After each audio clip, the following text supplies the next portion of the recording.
best ghost story I ever heard.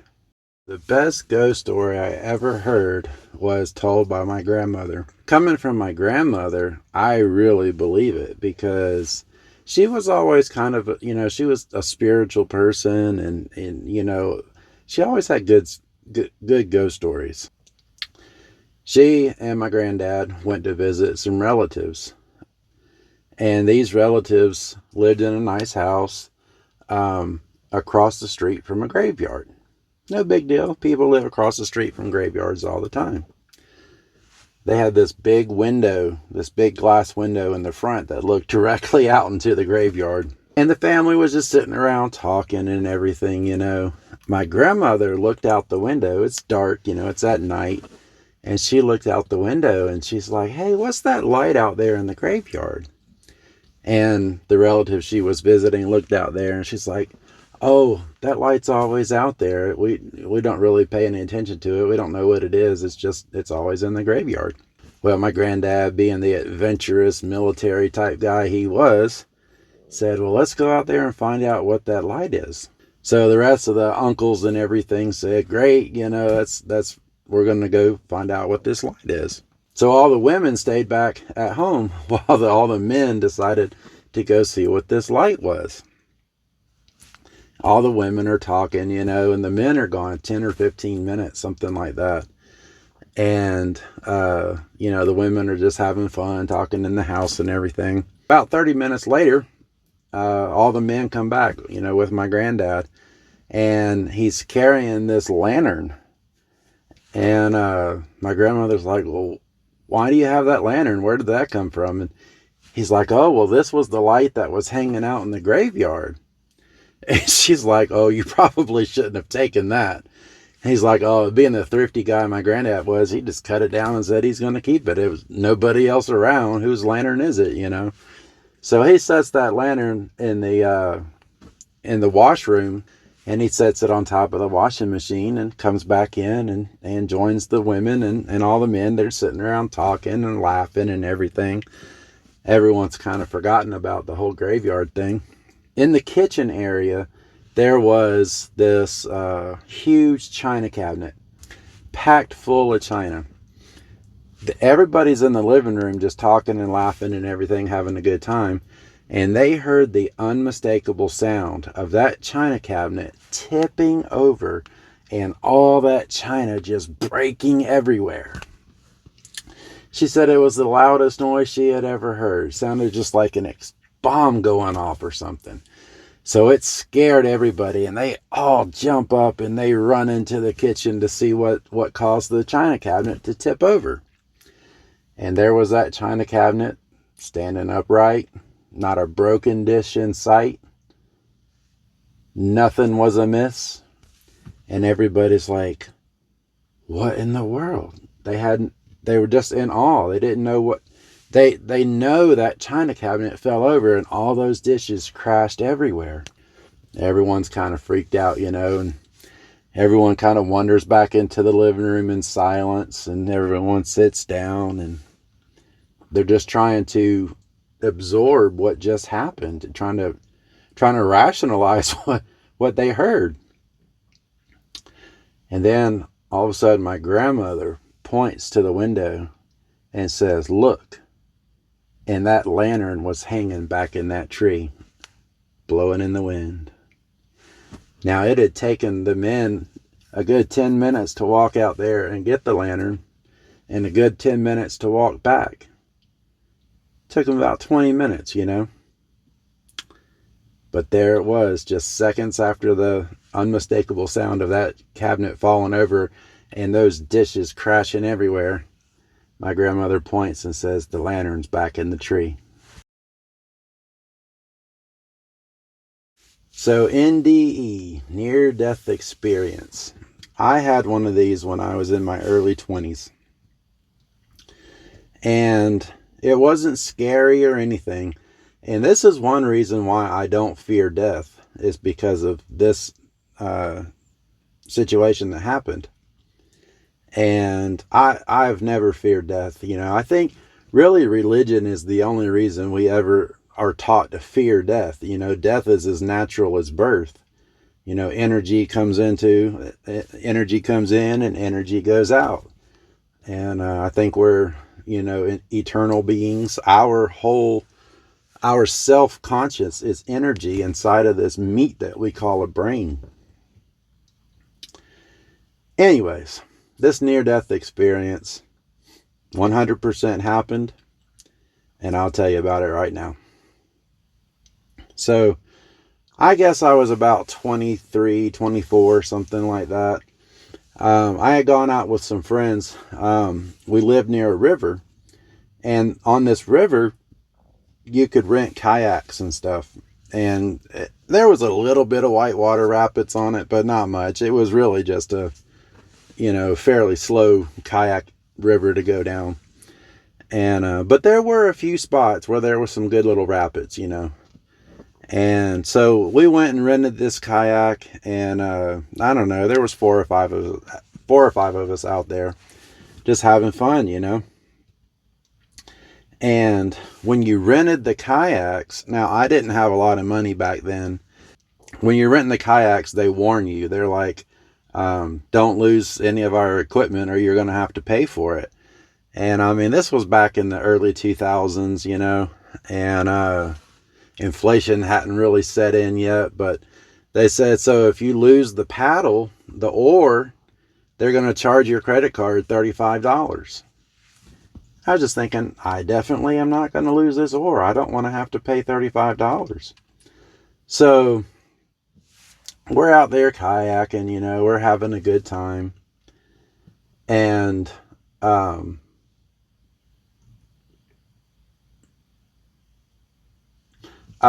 we're having a good time kayaking, and then we come up to some of these rapids. And, it's not real bad, but hey, they're there, and everyone's having fun, they're kayaking down these rapids and everything. Well, I hit one good little bump, and man, that kayak flipped over and I fell out. And I kept a death grip on that oar. I'm like, I remember thinking, I am not paying $35 for this oar. So I've got a grip on this oar, and the water was coming over this rock in a rapid that was hitting my paddles just right to push them down underwater. And man, I had a death grip on that oar. I'm like, I'm not losing this thing. And I'm just sitting here holding on to it underwater. And I'm like, I'm trying to pull it up, I can't pull it up. It ain't moving. It's stuck, it's stuck under the water pressure of that water flowing over that rock. And I'm just sitting down there. I don't know how long it was, but this unbelievable peace came across me. And I was in this black room. Now, I don't often think of black as a color. It's usually like the absence of color. But just think of blackness being a color. And it fills this room. It's just this beautiful black color. I knew I was in a room, and it was just all black around me. The most calm, peaceful feeling I have ever felt. And in the center of this room, a light shines down from the heaven, or from the ceiling. And in the middle of the room was this golden easel. And on this golden easel was this golden scroll that opened up. And on that scroll was a newspaper, the front page of a newspaper. And it had clear image on it, had my name and everything. Local boy dies to avoid paying $35 for an oar. And this feeling of love and peace surrounded me in this beautiful black room. And this scroll was sitting there, and I'm reading it. And I just hear a voice that says, "Is this how you want to be remembered?" And I just thought, that newspaper was announcing my death, my drowning in this river, which multiple people a year die in this river. So it wouldn't have been that big of a deal. But just this voice behind me says, "Is this how you want to be remembered?" Almost like a breath behind me, you know. And I remember thinking, no, this is not how I want to be remembered. And all of a sudden I let go of that oar and I pop up and take the deepest breath in. I am telling you what, didn't scare me, didn't hurt, wasn't painful. It was one of the most beautiful experiences I've had in my entire life. And it's definitely the reason why I've never been afraid to die. Now I call this one the cosmic social worker. This was probably 2014, something like that.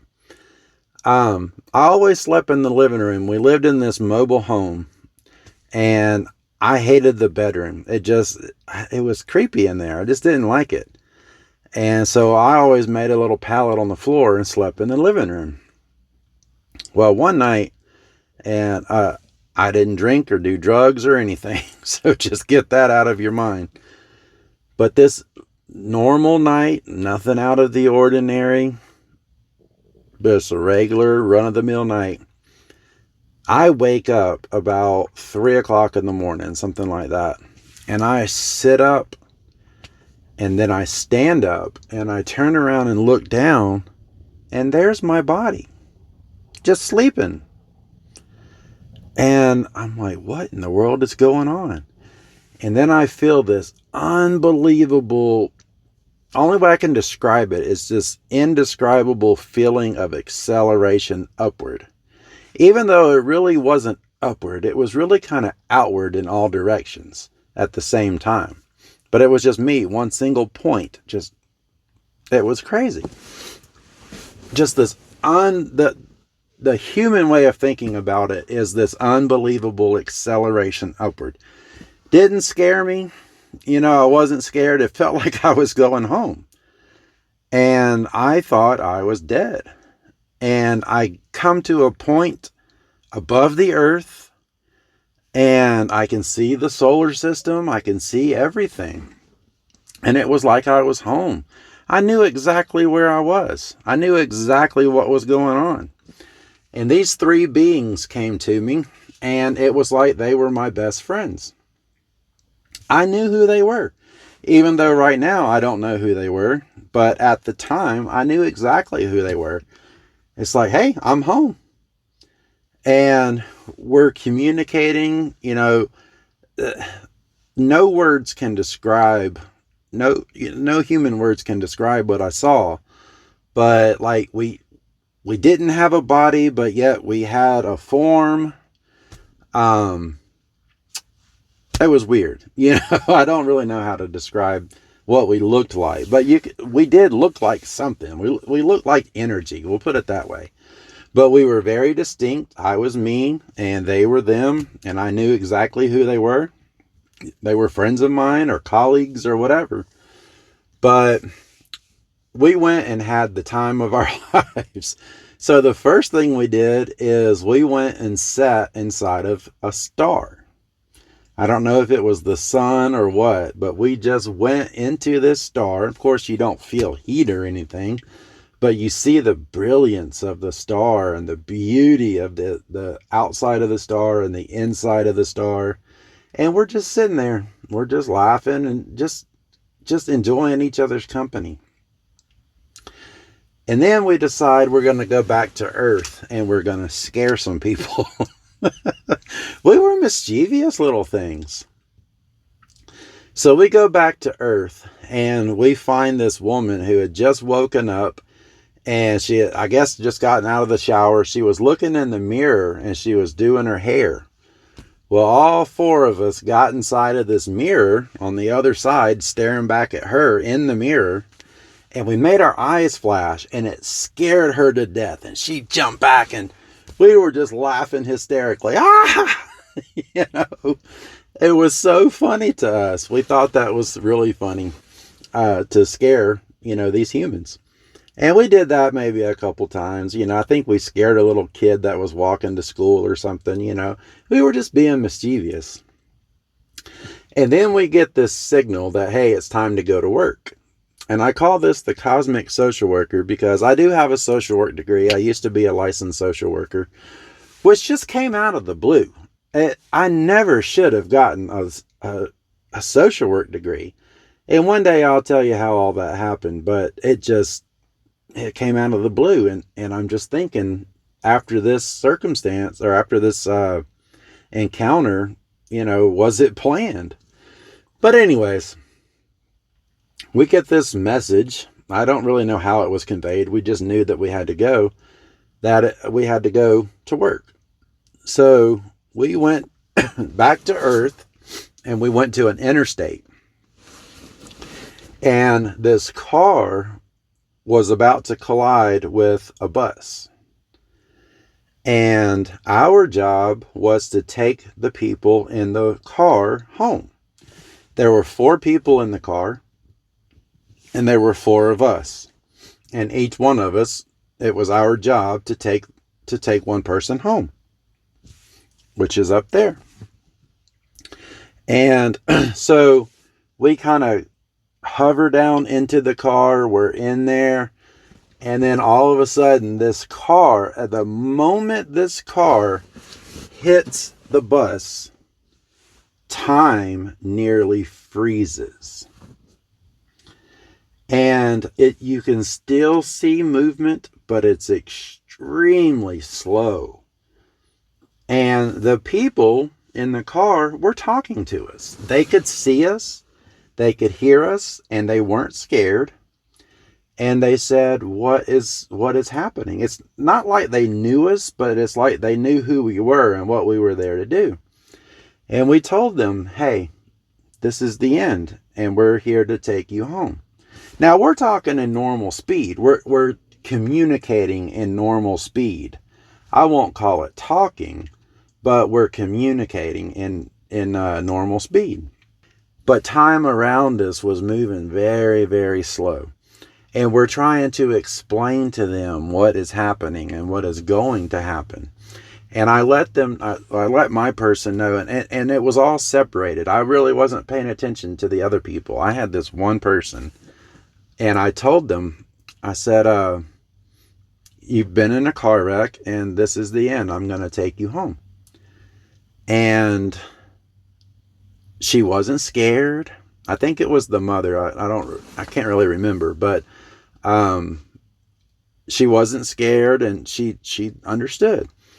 And she's like, well, is this going to hurt? And I told her, said, no, there's not going to be any pain where we're going. Now around us, the car in super slow motion is starting to crumble. It hit the bus, and then time nearly stopped. And we're seeing glass break at extremely slow speeds. We're seeing the car start crumpling towards the people, the passengers in it, very slowly. Everything around us was just super slow motion. Glass flying everywhere, but super slow. You could see the shards as it went past your face. And I told her, I said, at the point that this car does enough damage to no longer sustain life in your body, I'm going to take you home. And she wasn't scared. She was at peace. She was like, okay. And we're just watching this car slowly collapse in. And at the moment of death, I took her out, and we had that unbelievable experience of flying upwards together. And then she was home. I call it a cosmic social worker because even though we went and sat in the star and we had fun scaring people and being a little mischievous, we still knew we had a job to do. And it was like we were at work. So we all took this family home back to the heavens, and we ended up being like with our supervisor. And this is 100% not a dream. And I'll tell you how I know this was really real. So we're like with our supervisor. It felt like a meeting with the supervisor. All 4 of us were in there. And I got a female vibe from the supervisor. And she's like, all right, guys, it's time to go back. And we were like, no, we do not want to go back. She's like, you have to, she's like, y'all know that. And then I felt this unbelievable acceleration downward, just like I felt going up, but in reverse. And I go down and I smash into my body. It was unbelievable. The pain I felt. Now, the pain was only the pain of being human, of being in this meat sack. There's no gravity out there. There's no, these bodies hurt.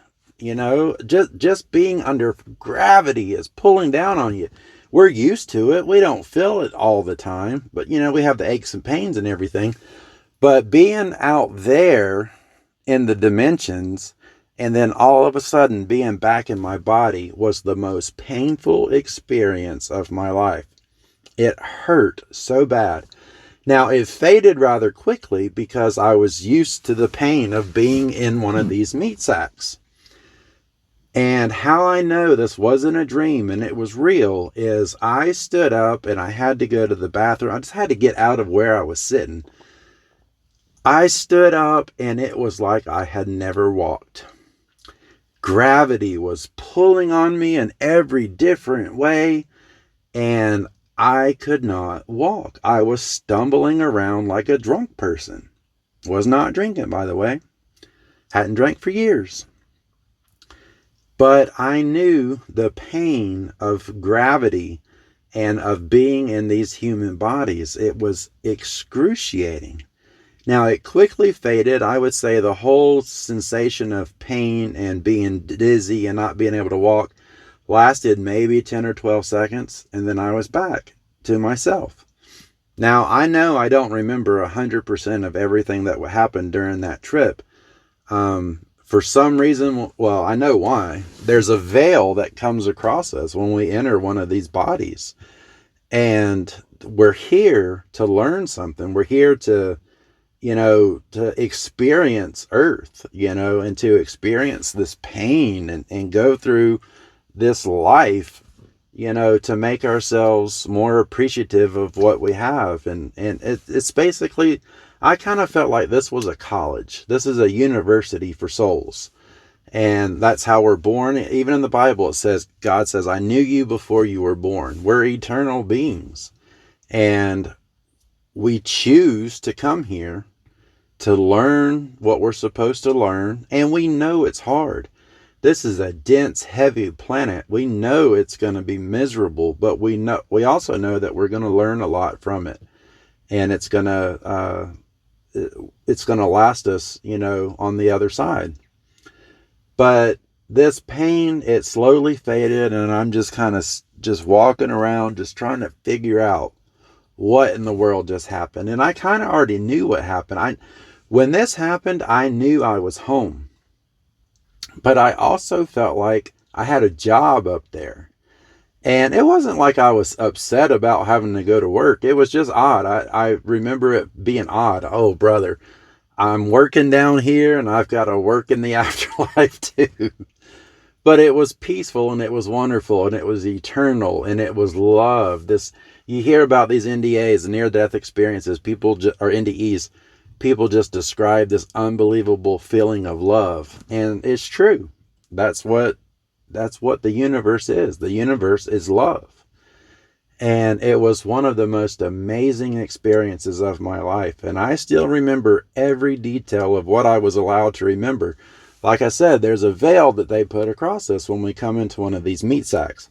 And the reason that is, and that's one thing that I remember learning up there, if that veil wasn't there, that veil of not being able to remember who you are, absolutely nobody would stay on this planet.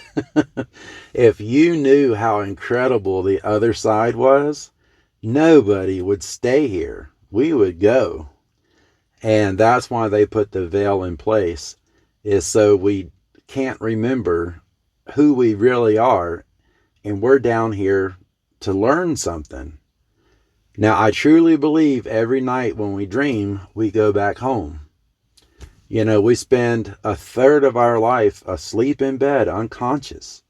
And I firmly believe every night is when we go back home to do the cosmic dishes and throw out the trash and say hi to the kids. It's our time off. You know, we get 8 hours a night, if you're lucky, of time off from being in these meat sacks that hurt and cause pain. When you're dreaming and when you're asleep, you don't feel the pain. You're free from it. So that was an experience. And I know I don't remember every detail about it. And I know it wasn't a dream. And I'm not asking for anyone to believe me. I'm just simply telling what was. And it was amazing. And it let me really know, hey, this life it's pointless and it's necessary at the same time. We're here to learn. We're here to love. We're here to experience what we can't experience on the other side. But the other side is way better. Let me just tell you. Even if you have a job over there like I did, it's still a lot better. Gravity is the most painful experience I have ever felt. When I was free from gravity, you just don't understand how much it hurts to be pulled on all the time, 24/7. So it was an amazing experience, and I don't know why they let me do it. But I'm glad they did, because it really just reaffirmed to myself that everything is okay. You have nothing to fear. Death is not scary. Love you guys. Talk to you soon.